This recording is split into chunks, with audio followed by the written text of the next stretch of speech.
Coming up, members of the Millennial Party come together to shed light on today's issues and elect a presidential nominee. A beloved North Penn teacher earns recognition for her dedication to education. And our experts tell you how to deal with heartbreak on this week's Dear Dominique. But first, it's January 8th, and you're watching Mornings.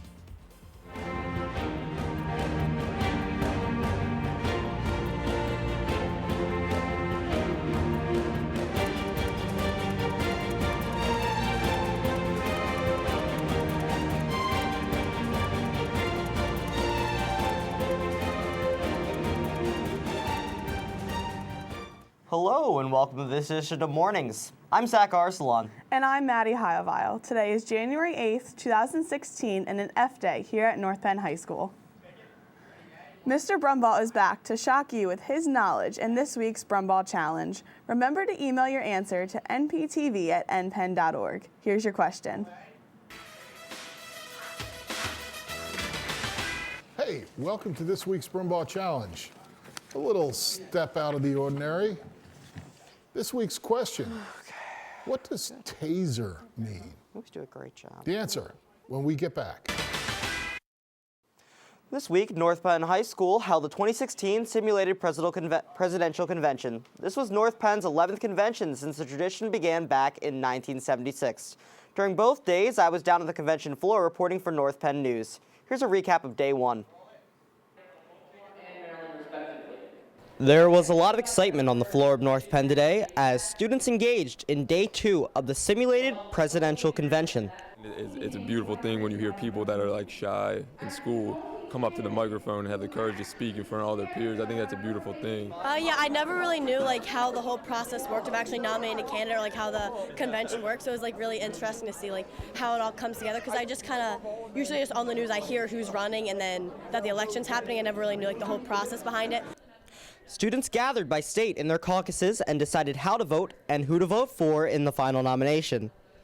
Overall, it was a great opportunity for students to learn about the United States election process and to prepare for the actual election later this year. Millennials outnumber everyone else, so I think that we really need to go out there and give our opinion because we're going to make a huge difference in this election. Everyone says that the millennials are lazy or that the millennials aren't informed or don't have opinions, but like this has really proved everyone wrong, that everyone does have an opinion and everyone does feel really strongly about this. So if like you want to make a difference and you feel that strongly, you should go out and vote and like try to get your candidate elected. I'm a guy who likes to learn. For me personally, I'm not a U.S. citizen, so I don't really have the chance to exactly share my mind and speak and vote, but this gives me the chance to do that without being a U.S. citizen yet. So I really like that opportunity, and the fact that I can share it with all my student members, it's great. I like it. Congrats to the new Millennial Party and their experience today. Reporting for North Penn News, I'm Zach Arsalan. As day two kicked off, delegates were eager to discuss the list of candidates vying for the party's nomination. North Penn News reporter Julie Wirt has more on the day's caucusing process and outcome. I hope you make the right choice. Thank you, North Penn, and thank you, America. As day two flew by with a bang, each of the delegates gave a motivational speech in hopes to woo over the crowd and to get votes for their presidential candidate. I wouldn't say that Marco Rubio is less popular. I would just say that less people know about him. But the people that do know about him realize that he's the right choice, the better candidate, because he knows what to do and he's going to do it, and he's not insane like some of our other Republican candidates. Well, because I'm the step-nephew of Donald Trump, he decided, instead of choosing somebody that he doesn't know, he wanted someone with more experience. So he chose me. So he gave me a whole sack of pennies, $20 with the pennies, and that was my campaign money. You know, I kind of gave it around. After each delegate gave their speech, each state broke off into individual caucuses, where they got to decide who to vote for as delegates swarmed around in an attempt to sway their votes. I'm walking around campaigning as far as my issues go right as we speak. It's very important that the millennials come out and vote, and I'm very excited to see what they have to say. In the end, Bernie Sanders won over the crowd as over 519 representatives voted for him, which marks the first time in North Penn history that a delegate won the first round by an astronomical landslide. Reporting for North Penn News, I'm Julie Wirt. Mr. Monero is here with Katie Solomon and Alex Van to wrap up our convention coverage and discuss some upcoming events you won't want to miss. Mr. Monero? Thank you very much. Good morning, North Penn. In case you didn't get enough Eric Vitamin during the convention coverage, I wore a bow tie today. Very pretentious, I think. But anyway, so Katie, Solomon, and Alex, man, you guys did a great job with the convention. I think the convention is one of the great traditions of North Penn High School. How do you guys feel everything went, and what are some of your final thoughts? I personally think that it was really exciting to see people who haven't really done anything at North Penn, or people I haven't seen since middle school or elementary school, come out and voice their opinions and share what they think about hot topic issues. And that's really what the whole thing was about. It was about for us as millennials to voice our opinions and get out there what we believe and what needs to happen going forward with our kids our age getting out and voting. Alex, do you feel a little more engaged in the political process now? Yeah, I feel like I got to see how diverse our student body was with their different opinions on political issues, and Mr. Haley was able to give us this event, and we were able to engage in this political process. Yeah, and the excitement's just beginning. As you know, primary season is about to descend upon the United States, so we'll see how the Americans feel compared to how the North Penn High School students feel. We'll see if Bernie ends up with the same result, okay? Mr. Haley, great job with the convention, as always. And you guys have some other events coming up with SGA, right? Yeah, so if you'd like to get involved at the convention, we have stuff coming up for the whole school, again, to get involved with. Our Wing Bowl is coming up this February 5th, and that's like a wing eating competition, and that's something that anyone can get involved with. And then we have the blood drive on February 18th, and we'll have sign-ups this coming week or 2 weeks. All right, so wings on February 5th and blood on February 18th? Yeah, so you can meet up for the blood drive. And so just be on the lookout for that coming soon, and we also have some mini-thon stuff. So if you just pay attention to the announcements in the morning, we'll be sure to get you guys up to date. All right, wings, blood, and dancing. Yeah. What more could you want out of the upcoming months here at North Penn High School? All right, Katie, Alex, great job with the convention. North Penn, have a great day. We'll send it back to the desk. Thank you. North Penn teacher Linda Westerlin was awarded the final Superintendent Honor Roll Award of 2015. The award recognizes the performance and impact that the recipient has on their colleagues, school, and community, and students. Mrs. Westerlin has worked in the district since 1994, tirelessly becoming the multi-building department chair, advising the FBLA, and in 2000, she made history by becoming the first virtual high school teacher for North Penn School District. Congratulations to Mrs. Westerlin for her outstanding and well-deserved achievement. Let's face it, breakups stink. But what are some ways to help get over a major high school relationship? Let's ask Dominique.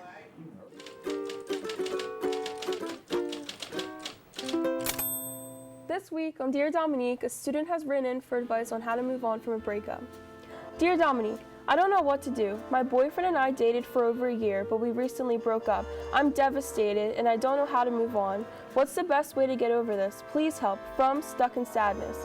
We surveyed several North Penn students to get their advice on what they do after a breakup. Let's see what they had to say. Have a rebound. Spend time with other people. Console yourself with the thought that it is okay. Change your focus. Open up on something new like a hobby. Eat every kind of ice cream you can get your hands on. Hit the gym. Talk about it all the time until you are bored and the people around you are bored. Don't get out there too quickly. Give yourself some time to process. Think about all those annoying things you won't have to deal with anymore. Cut off all contact with your ex until you're ready to move on or be friends. Watch Nicholas Spark movies and cry. Remember that new beginnings are often disguised as painful endings. Tell yourself that it is only a high school romance. Remember that you're gonna get through this. So I know that breakups in high school or any time in life can be extremely, extremely difficult. And one thing to understand that it's okay to be quote unquote in your feelings. If you're upset, it's okay to be upset. What I would suggest that you do is, rely on your friends and your family, the people who know you the best to, be there to support you. But at the same time, you have to wake up every single day. You have to come to school. You have to be productive. And if it's meant to be, it will be. And if it's not meant to be, then there will be plenty others, over the course of your lifetime that you'll meet, and there will be somebody else. So that's my advice. Thank you, Ms. Steve, for contributing to this week's show. As for everyone else, feel free to send your questions or suggestions to Dear Dominique's email, and maybe your question will appear on next week's show. Grace is here to give you the latest in this week's Lowdown. Rachel? Thanks, Zach. On Monday and Tuesday of next week, North Penn High School Theater will be holding acting and dance auditions for the upcoming spring musical, Once Upon a Mattress. Sign up for your time slot outside of F41. Also, anyone interested being in the stage crew will need to attend a meeting on Thursday, January 13th at 7:30 p.m. in the auditorium. Anyone interested in purchasing a yearbook can do so on January 13th and 14th during all lunch periods. Each yearbook costs $80, and payments can be made by either cash or checks, made payable to North Penn High School. Don't forget to come out to tonight's basketball game against Saturton. Remember that's North Penn offering free basketball and wrestling tickets to any student who shows up to the game with their ID and wearing North Penn gear. I'm Richard Grace, and you've been Lowdown. Now back to the desk. Mr. Monero is back with members of the girls' basketball team to talk about their Athletes Helping Athletes program.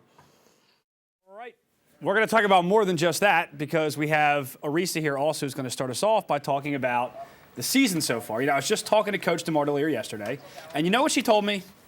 What? She told me two things. She said, first of all, you guys have awesome warm-ups. They're like the best warm-ups ever. They're so nice. And she said you guys are like just the greatest bunch of girls to work with. Like great kids, great personality. You work hard, you play hard, you're fun to watch. So tell us about your season so far. It's going great. We're undefeated in the league right now.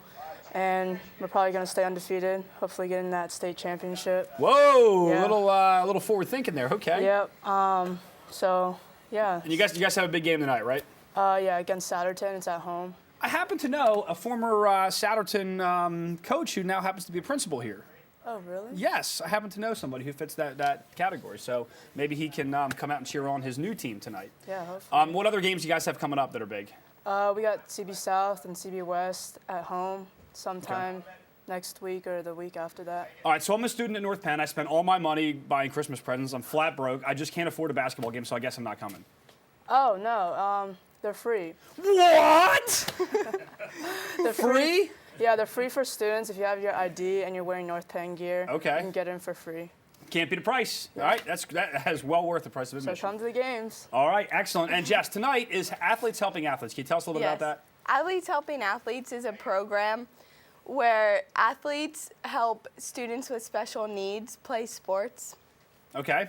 And you do have a special honoree tonight? Yes, tonight's honoree is Melissa. All right, so Melissa will be out there tonight with the Lady Knights on the court when you guys take on the Big Red of Saturton. Yes. Good luck tonight. Good luck with the rest of the season. Coach DeMartelier, I hope that was to your approval this morning. Have a great year. Thank All right, you. North Penn, send it back to the desk. Have a great weekend, and we'll see you next week.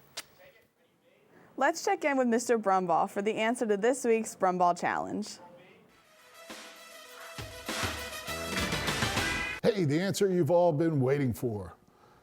TASER is an acronym for Thomas A. Swift's electric rifle. Bet you didn't know that? Now you do. Thanks for playing this week's Broomball Challenge. The winner of this week's Broomball Challenge is Mr. Keegi in C127. That's all for this edition of Mornings. I'm Zach Arslan. And I'm Maddie Hyovile. Have a fantastic day, North Penn.